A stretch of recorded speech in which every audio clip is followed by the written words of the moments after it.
At dahil tanghali na nga, nagsasaing na tayo. Pero pagbukas mo, may ulam na. Kanin at ulam sa rice cooker. Napakagaling naman itong Eureka rice cooker na ere. Saingan na nga natin, 4 na gatang.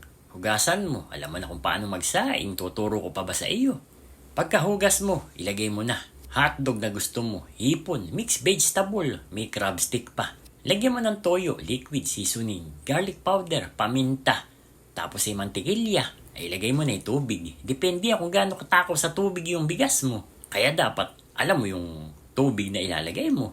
Pindutin na nga natin itong Eureka rice cooker. At pag kumukulo na, lalagyan naman natin ng saffron. Optional yan, kung ayaw mo, huwag mo nang lagyan. Iyong malapit na siyang malutong, lutong-luto talaga, no? Lagyan mo ng sesame oil. Tapos yung itlog ng pugo. Hintay mo na maininian at paniguradong gugutumin ka.